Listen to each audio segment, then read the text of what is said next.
So this is not going to be a short, so I can take my time. What I want to talk about, I used to be a teacher.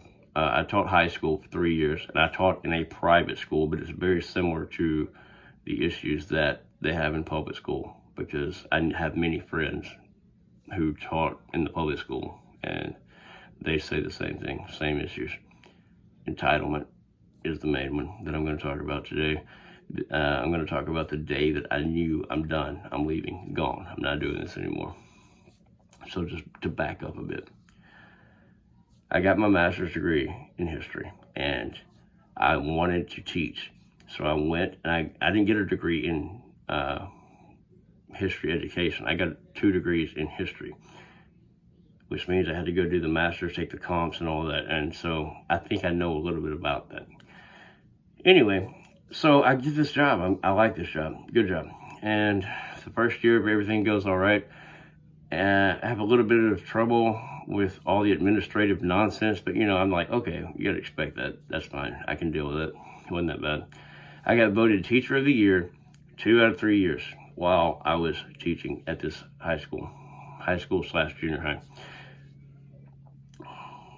And I was really enjoying it. But I remember the day that made me quit. So before I tell you about that particular day, I want to just say every student, not every student, I had some great students. Some of them were amazing.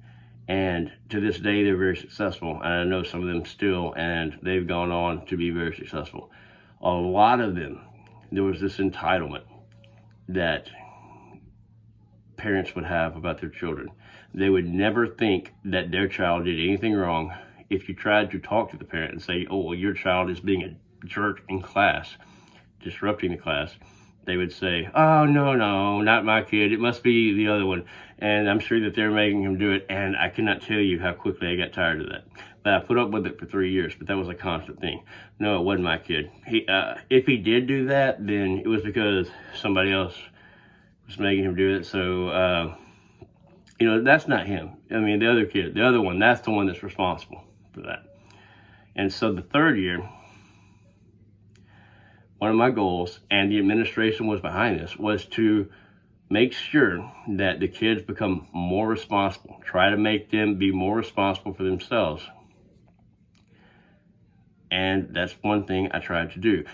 For all 3 years, one of my goals was to make kids think, to make them think for themselves, to not just spit out what the teacher says. And that's why I did have a lot of essay questions, because I didn't want them just to spit out dates, even though I had some multiple choice and all that like you do.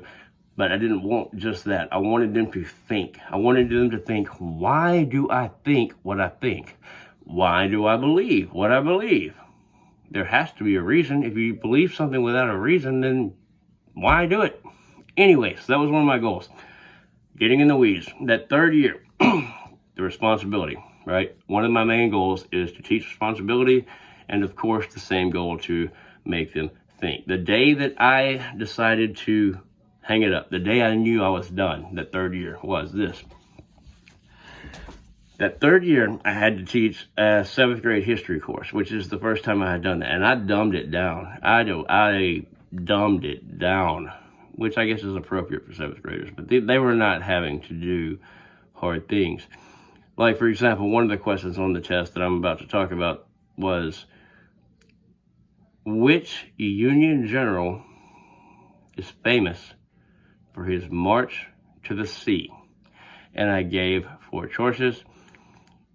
3 of them were Union generals. I gave Grant, and then I gave, I think, Buell and Sherman, and then I put at the bottom, the 4th choice, Robert E. Lee.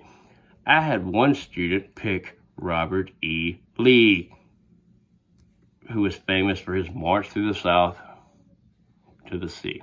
Anyway, so this is what I'm dealing with. But about the responsibility. For this test, I decided, because, they're not done so well on the previous couple tests, I said, well, I'm going to make a study guide. And if you know what that means, if you've been a teacher, you know that means that you hand them out essentially the test beforehand, tell them to study it, and they should do well. So, and I would also do this thing where we played Jeopardy. The day before the test, I would have 6 categories with 5, like for 1 point, 2 point, 3 point, 4 point, 5 point. And I would do that, and I would have three of the categories would be about the material, so they would learn that, and 3 of the categories would just be categories that are fun for people, like the NFL, MLB, the papacy, inventors, things like that. At any rate, and kids love this. They would come in all the time asking if they could play Jeopardy, but we would only do it the day before the test, or sometimes the day before the test. That, regardless, that's beside the point. What happened, the entitlement that went over my head that I said I'm done, is this. I had given a study guide at the beginning of the week. We had a test on Friday. I had given a study guide at the beginning of the week and asked them to use their book and their notes to fill it out. And they did that for a couple of days. They had it filled out. Then we went over it as a class to make sure that they had the right answers. So this is Wednesday, right? And I said, do not lose your study guide. If you lose your study guide, I will not give you another one. I will not give you another one if you lose it. I said that a million times. Without hyperbole, I said it a dozen times. So on Thursday, at the end of Wednesday, this one student comes to me at the end of the day, after we've already gone through the study guide that day, and says, I lost my study guide, please give me another one, because the test is Friday and this is Wednesday afternoon. And I said, name, I can't, because I told you all, I said to you all, if you lose it, I'm not giving you another one. I said that, I'm sticking by that, I'm not giving you another one. I gave you one, you lost it. I said don't lose it, I'm not giving you another one. Now, what would anyone with a brain do? They would go to their friends in the class, and this girl had plenty of friends in the class, and they would either make copies of their friend's study guide so that they could study, or they would look at the study guide and write down the questions and the answers, and then they would have it. Either one of those things would be what I would do. If the teacher said, no, I'm not giving you another one, I would just go and do that. But that's not what this girl chose to do. This particular girl chose to go home and tell her mother that her bad teacher wouldn't give her a study guide. And then, after that was, so he didn't give you a study guide? Well, he did, but I lost it, and he said he wouldn't give me another one.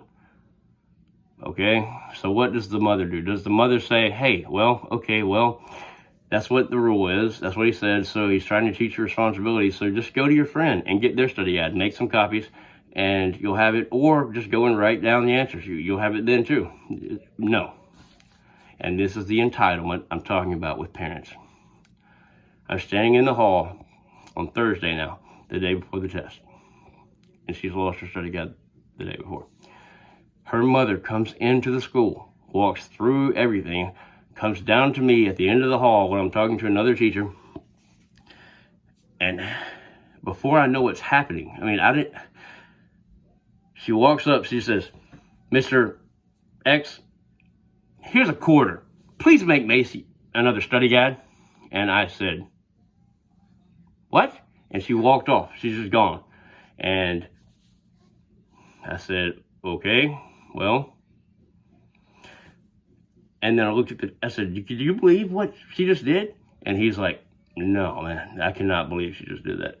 And the quarter was to pay for the pages to make her another study guide. She did not understand, or she didn't care that the idea was to teach them responsibility, not the 25 cents for the dead gum paper that would cost.